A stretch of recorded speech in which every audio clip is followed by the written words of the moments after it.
Bienvenidos queridos hermanos a este momento de escucha de la palabra del Señor en este día jueves de la primera semana de este tiempo de Adviento. El evangelio de este día está tomado de Mateo, capítulo 7, versículos 21, puntos del 24 al 27. Hablaremos hoy día sobre los verdaderos discípulos. ¿Qué significa ser discípulo de Cristo? Así que el evangelio nos va a ayudar muchísimo. Pidamos al Señor entonces que nos ayude a escuchar, y también, como todos los días, les invito a no olvidar de dejarnos un me gusta, un like, de suscribirse a nuestro canal y también de activar la campanita para las notificaciones. Digo esto porque es muy importante, ustedes lo saben.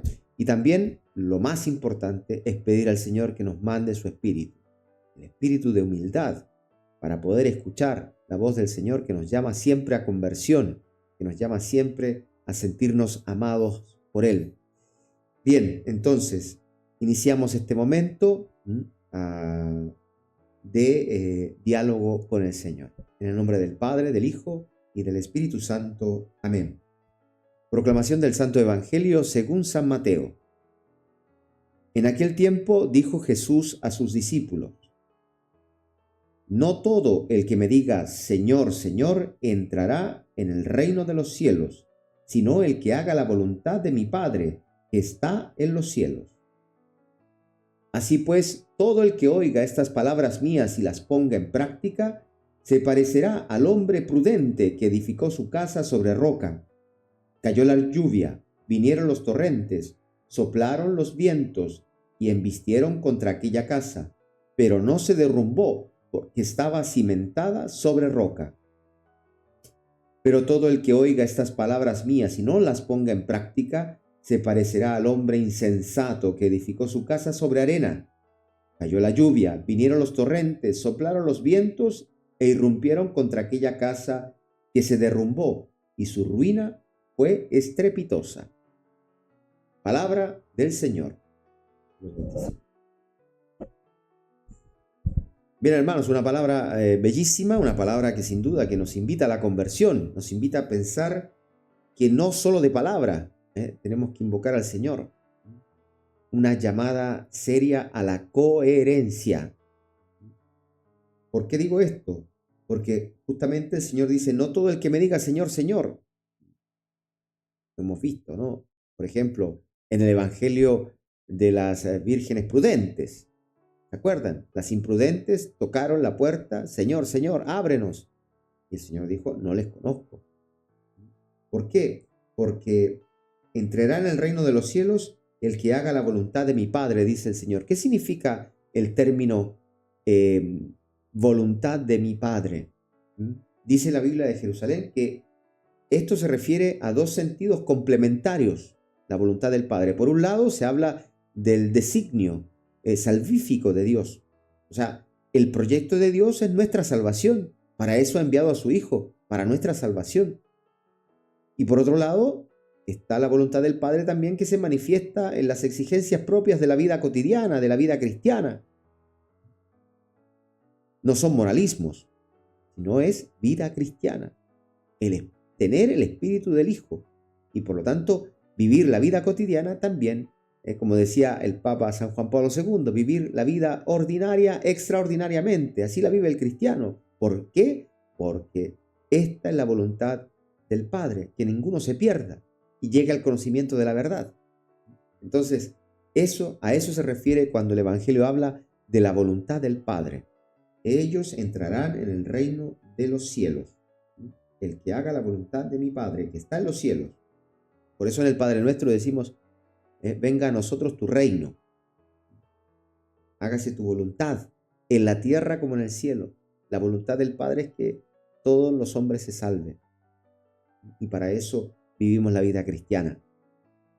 Otra cosa muy importante del Evangelio de hoy día es justamente esto que dice el Señor: el que oiga estas palabras mías y las ponga en práctica. Dos cosas fundamentales: la fe que se profesa, es decir, con las palabras, y que se vive. A esto me refería antes con la coherencia. No solo palabras, sino escuchar la palabra del Señor, su voluntad, y ponerla en práctica. Poner en práctica son los hechos que dice la Biblia de Jerusalén, los actos que comprometen a la persona por entero, toda la persona humana, toda la persona, no solo los sentimientos internos, no solo los hechos externos, sino toda la persona.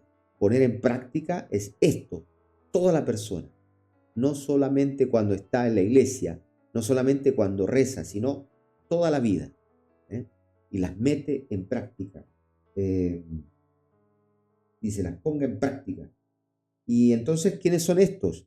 Se parecen, dice, al hombre prudente, es decir, el sabio, el sapiente, aquel que tiene discernimiento, aquel que tiene discernimiento. ¿Y qué hace este hombre? Edifica su casa, es decir, su vida. A eso me refiero. Toda la vida. La casa es el lugar donde se desarrolla el hombre, es el lugar donde se realiza, digamos así, la persona. Por lo tanto, construir la casa es construir tu vida. Y ahora esta vida, cuando se construye sobre la roca, que es Dios,